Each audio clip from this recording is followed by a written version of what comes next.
Labą popietę visiems Lietuvos futbolo ir pirmosios lygos mylėtojams. Mes Kafelekos.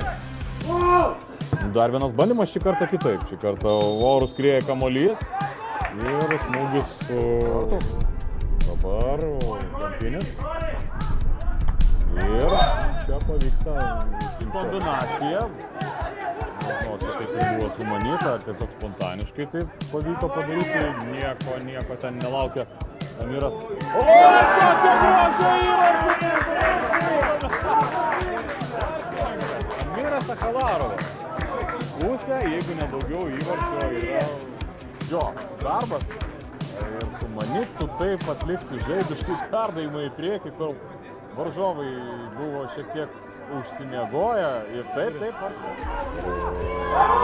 Jis ten taip ir paliko laukti, dabar labai tokia keistoka, sunkiai paaiškinama klaida, traukia jis atgal. Perdavimas į baudos aikštelę. Smūgis! O, nebuvo. Perdavimas prie baudos aikštelės, tarp linijų yra judėjimo.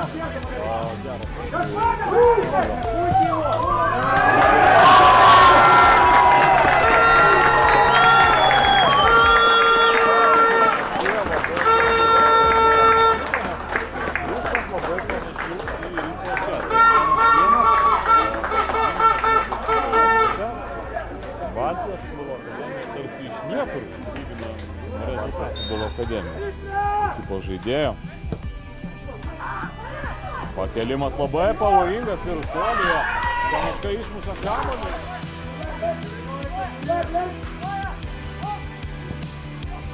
Taip.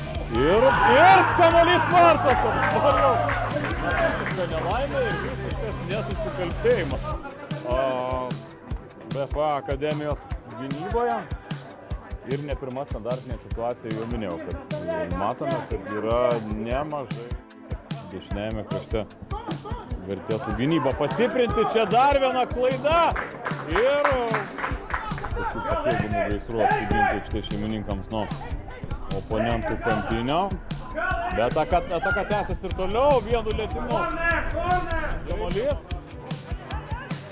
Vėl tikslus buvo šis Eriko Smulkio pakelimas. Žinant, kur yra komandos draugas, baigėsi dar vienu įvarčiu, kurį muša kas Nikita Bondarevas. Ir rezultatas jau yra 3-1. Labai solidus aptvaros išsaugojimą ir galvoti.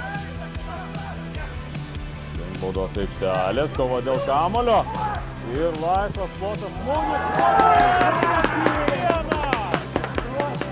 Vienas ir dar vienas įvartis, kurį įmuša Nikita Bondarevas. Šiandien absoliučiai jo rungtynės ir galva įsmūgiavo tiksliai pirmajame kėlinyje ir dabar kaip viską tiksliai įvertino. Dabar kontroliuoja situaciją. Bondarevas, uždirba 11 metrų baudinį. Tokia pasmerkta komanda, BFA akademija. Smūgis, momentas, apie kurį trūko įvarčiai, Neptūno komandos gynyba veikia žymiai sklandžiau, o puolimas kraštų neskuba į priekį, o žaidžia paprastai tokiais perdavimais ir pergalės, iškovotas pergalės ir tada jau 9 taškų atstumas. Reikia papildomus faktorius skaičiuoti, o čia mes skaičiuojame įvarčius. Čia rungtynėse įvarčiai irgi gali tapti papildomų faktoriumi. Muša įvartį po keitimo pasirodęs Vilės Barė, pados Neptūno komandos atstovas. Pasižymėjo Nikita Bondarevas. Jam taip pat labai įsimintinas rungtynės. Ir viskas, tos rungtynės panašu, kad taip